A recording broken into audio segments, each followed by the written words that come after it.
First మనం చేసేటప్పుడు పొయ్యికి ఇట్లా పసుపు కుంకుమ అవన్నీ పెడతాం. బోనం ఉడికిస్తున్నాం.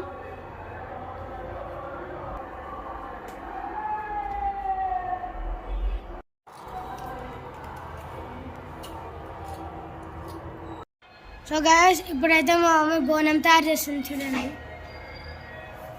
ఇట్లా లోపల ఏంటి మాది బెల్లం అన్నం అంట. చూడండి మా డాడీ అక్కడ కిచెన్ రెడీ చేస్తుంది. Sorry chicken